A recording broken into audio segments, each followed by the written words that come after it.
And joining us now is Democratic Congressman Robert Garcia of California, a member of the House Oversight and Homeland Security Committees. Thanks so much for joining us, Congressman. Let's listen to what we heard from the president in the Oval Office yesterday regarding the DOGE cuts. I want the cabinet members to keep good people. I don't want to see a big cut where a lot of good people are cut. If they can cut, it's better.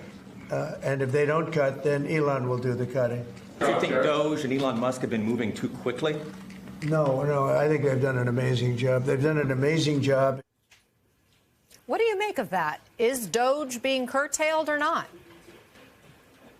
I mean, honestly, who knows with this Donald Trump presidency? I think what's really important is that Elon Musk continues to cause massive damage across our federal agencies. And so Donald Trump, talking to the press and saying that he's scaling that back or he's having his cabinet secretaries be more engaged really means absolutely nothing. What Elon Musk is actually doing is going agency through agency and causing massive havoc to federal programs. We're having Veterans Affairs workers being let go, national parks that are having to redirect all of the way they open and serve the public. The Department of Education right now, we think, is on the chopping block that Donald Trump and Elon Musk want to eliminate. We've seen what's happened with foreign aid. Department after department are getting gutted, and people are actually starting to feel the impact. Now, Donald Trump may want to walk back some of that, give his cabinet secretaries more power, as he likes to say, to make decisions about cutting.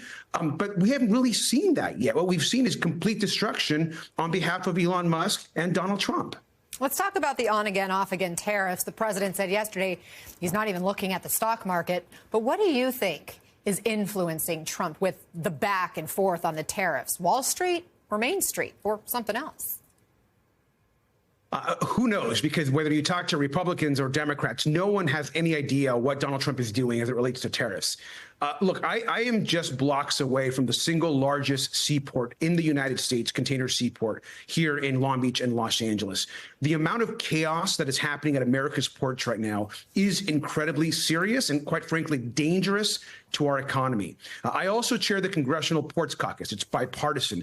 I am talking to port and trade executives across the country, and the uncertainty that is happening right now is causing major issues, not just to ports who are having to plan trucking routes, technology, moving freight, shipping lines, but also to small businesses. Businesses right now are scrambling. They're trying to figure out how they're going to get goods into the country. What's it going to cost? How do I pass those costs on to my employees or to my customers? Because I may not be able to afford what's coming in. And so the chaos that's being created right now at America's ports, who drive much of our economy, especially on our coasts, is really concerning. And Donald Trump has no idea what he's doing. He should visit America's ports. He should come down and talk to port and trade executives and small businesses. And so it's chaos right now in the supply chain, and that's going to do nothing to help the economy. In fact, it's continuing to damage it.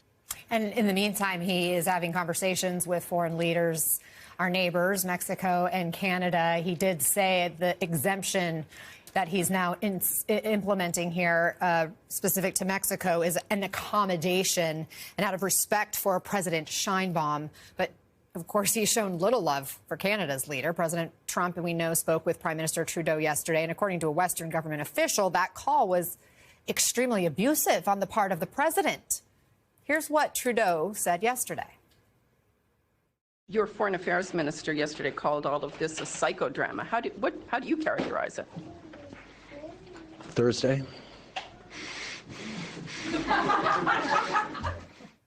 Now, in previous calls, President Trump has also reportedly questioned the 1908 treaty that established the border between the U.S. and Canada.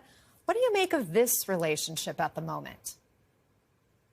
I mean, what's totally crazy is what leader, what American president is going to start essentially saying that Canada is going to be our next state, or referring to the leader of Canada as a governor of the United States. I mean, this is absolutely chaotic. It's disrespectful. Canada is a critical ally and neighbor of the United States, our entire northern border.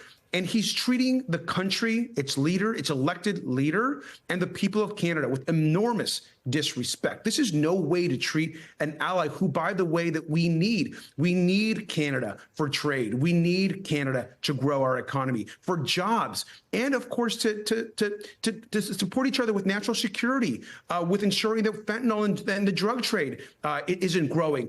And yet he insults not just Canada, but the country and its people. It's crazy. I mean, look, we can expect more of this from Donald Trump. And I think what's really important at this moment is that people speak out against the damage he's doing to the economy. Look at the stock market. Look at the unemployment rate.